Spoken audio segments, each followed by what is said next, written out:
Hello friends, I am Smile Mittal and welcome in my YouTube channel Sun Junction and I hope you all are safe in your homes and आज इस video में हम जो मैंने test assignment दी थी उसके solutions करेंगे। तो सबसे पहला क्वेश्चन है, how do we get polycot. Polycot कैसे मिलता है?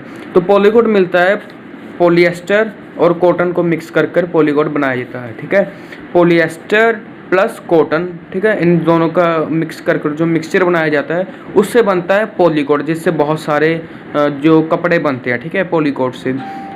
Second question is, why is it advisable to not wear synthetic clothes while cooking. Cooking करते समय, खाना बनाते समय हमें सिंथेटिक क्लॉथ्स क्यों नहीं पहनने चाहिए? ठीक है, क्यों लोग ऐसा कहते हैं क्यों नहीं पहनने चाहिए? क्योंकि जो सिंथेटिक क्लॉथ्स होते हैं जब उनको हीट मिलती है तो वो मेल्ट होने लग जाते हैं। ठीक है, और जब मेल्ट होने लग जाते हैं तो वो हमारी बॉडी के साथ चिपक जाती हैं। ठीक है, पिघल कर सिंथेटिक क्लॉथ्स हमारी बॉडी के साथ चिपक जाते हैं, जिससे हमारी बॉडी ख़राब हो सकती है, हमारी स्किन ख़राब हो सकती है और हमारी स्किन जल भी सकती है। ठीक है, क्योंकि बहुत गर्म हो जाती है सिंथेटिक फाइबर। तो इसीलिए हमें सिंथेटिक क्लॉथ्स नहीं पहनने चाहिए कुकिंग करते समय। Third question is, why does rayon smell like burning paper also it is a synthetic fibre.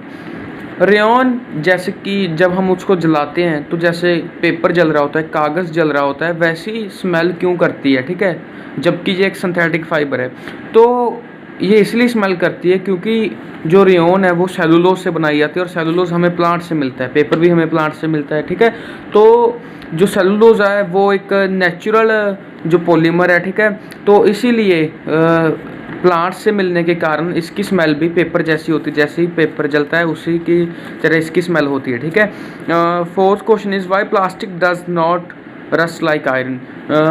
तो मतलब इसका क्या है, जो प्लास्टिक होती है उसे जंग क्यों नहीं लगती है? ठीक है, जो लोहा होता है उसको जंग लग जाती है लेकिन प्लास्टिक को क्यों नहीं लगती है? क्योंकि जो प्लास्टिक होती है वो मॉइस्चर उस पर नहीं रहता है, आयरन पर मॉइस्चर रहता है और हमें पता है जंग उसी चीज़ पर लगती है जिस पर मॉइस्चर रहे। ठीक है, आप प्लास्टिक की बाल्टी को गीली करके रखें, थोड़ी देर बाद वो बिल्कुल सूख जाएगी, उस पर मॉइस्चर नहीं रहेगा, इसी के कारण उसको रस्ट नहीं लगती क्योंकि वो मॉइस्चर रेजिस्टेंट होती है। ठीक है, fifth question is, why it is advisable not advisable to burn plastic and synthetic fibres. ये क्यों एडवाइस किया जाता है कि हमें प्लास्टिक एंड सिंथेटिक फाइबर्स नहीं जलाने चाहिए? ये हमें इसलिए एडवाइस किया जाता है क्योंकि इनको जलाने से फ्यूम्स बनते हैं। फ्यूम्स मतलब जब हम इनको जलाते हैं, क्योंकि ये केमिकल से बने होते हैं, प्लास्टिक भी केमिकल से बना होता है एंड सिंथेटिक फाइबर्स भी केमिकल से बने होते हैं, और जब हम इनको जलाते हैं तो बहुत सारी जहरीली गैसेस हवा में आ जाती हैं। ठीक है, इनको जलाने से जो धुआं होता है वो बहुत पॉइजनस होता है, उनमें केमिकल वाली गैसेस होती हैं जो एयर में आ जाती हैं, जिससे के कारण हमें डिसीजेज लग सकती हैं, रेस्पिरेटरी डिसीजेज, जो सारा इन्वायरमेंट है वो पोल्यूट होता है। ठीक है, तो इसलिए हमें जलाना नहीं चाहिए प्लास्टिक एंड सिंथेटिक फाइबर को। Sixth question is, distinguish between thermosetting plastics and thermoplastic plastics. ठीक है, तो थर्मोसेटिंग प्लास्टिक्स कौन से होते हैं? थर्मोसेटिंग प्लास्टिक्स वो वाले प्लास्टिक होते हैं जिसको एक बार जो शेप दे दी, ठीक है, वो दोबारा चेंज नहीं हो सकती। ठीक है, वो शेप दोबारा चेंज नहीं हो सकती ना, वो मेल्ट भी नहीं होते। ठीक है, अगर हम उनको हीट देंगे तो वो मेल्ट नहीं होंगे, टूट जाएंगे वो प्लास्टिक। ठीक है, मेल्ट नहीं होंगे। तो ये होते थर्मोसेटिंग प्लास्टिक। जो प्लास्टिक होते हैं, ठीक है, इनमें क्या होता है, हम इनको बार बार मेल्ट कर पिघला कर, ठीक है, ज़्यादा टेम्परेचर पर उनको पिघला कर एक नई शेप दे सकते हैं। ठीक है, ये इजीली मेल्ट हो जाते हैं, मोल्ड हो जाते हैं एक वन शेप टू अनदर। ठीक है, तो ये होता है थर्मोप्लास्टिक्स।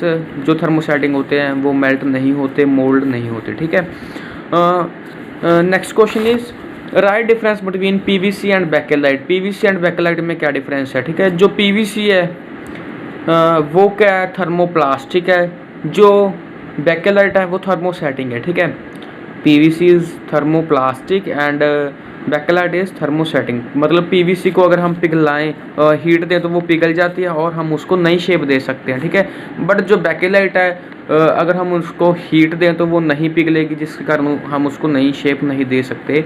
जब हम उनको हीट करेंगे तो वो टूट जाएगी। ठीक है, तो ये थी difference between PVC and bakelite.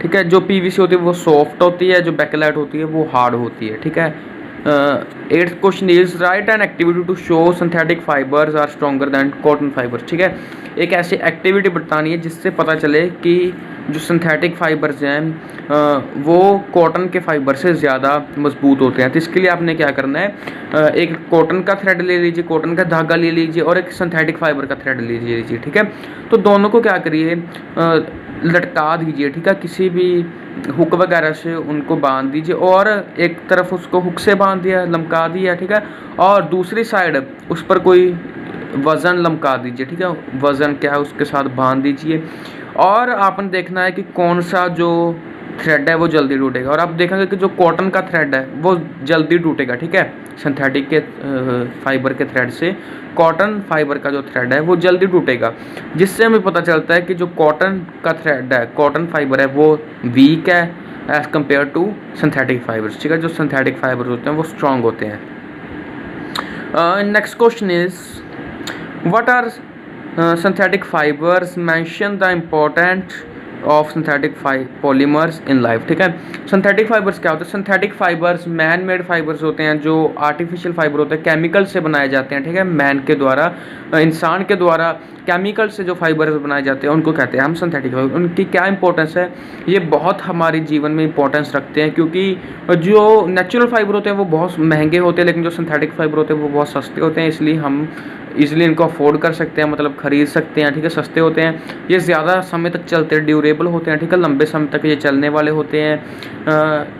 ये जल्दी सूख जाते हैं। ठीक है, ये पानी बहुत कम एब्जॉर्ब करते हैं, जल्दी सूख जाते हैं, इनमें रिंकल्स नहीं पड़ते हैं। ठीक है, रिंकल्स मतलब हम कह देते हैं झुर्रियाँ नहीं पड़ती हैं। ठीक है, इनमें तो इसके लिए इनको ज़्यादा मेंटेनेंस की ज़रूरत नहीं होती है। ठीक है, तो ये बहुत सारे इसके फ़ायदे होते हैं सिंथेटिक फाइबर के, ये बहुत स्ट्रॉन्ग होते हैं सिंथेटिक फाइबर्स, जिसके कारण इनकी बहुत सारी हमारी लाइफ में इंपॉर्टेंस है। ठीक है, the 10th question is why plastic can be molded into any shape and size? Why is it advised to avoid the use of plastic as far as possible? Also suggest some methods to limit its consumption. ठीक है, मतलब plastic जो है हमारी life में क्या क्या वो प्लास्टिक कैसे हम मोल्ड कर सकते हैं one shape to another shape. ठीक है, क्यों मोल्ड की जाती है?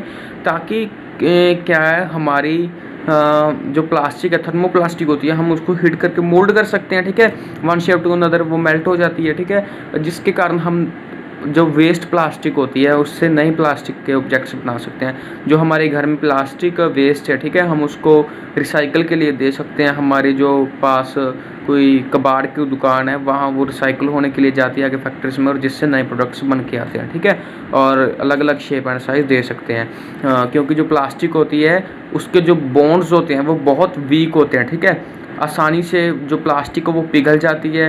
ठीक है, वाई है ना, मतलब why plastic can be moulded into one shape to another. ठीक है, एनी शेप एंड साइज, क्योंकि जो प्लास्टिक के बॉन्ड्स होते हैं वो बहुत ज़्यादा क्या होते हैं, मजबूत नहीं होते, बहुत ज़्यादा कमज़ोर बॉन्ड होते हैं, तो इस जिसके कारण वो इजीली मेल्ट हो जाती है प्लास्टिक, एंड कोई भी साइज़ कोई भी शेप हम उसको दे सकते हैं। ठीक है, तो आगे इसमें ही है question, why is it advise to avoid the use of plastic. ठीक है, मतलब हमें क्यों कम से कम यूज़ करना चाहिए प्लास्टिक का? क्योंकि प्लास्टिक केमिकल से बनी होती है, ये डिकम्पोज नहीं होती, हज़ारों सालों तक ये ऐसी पड़ी रहती है। ठीक है, जिसके कारण हमारे इन्वायरमेंट में पोल्यूशन होता है, एनिमल लाइफ को इसका खतरा है, ह्यूमन लाइफ को इसका खतरा है। ठीक है, बच्चों को इसका खतरा है, जो एयर पोल्यूशन होता है इससे बहुत सारा पोल्यूशन फैलता है। ठीक है, तो मतलब प्लास्टिक का बहुत सारा नुकसान है, जिसके कारण हम प्लास्टिक यूज़ नहीं करनी चाहिए बहुत। ठीक है, तो हम also suggest some methods to limit the consumption. हम कैसे प्लास्टिक की कंजम्पशन को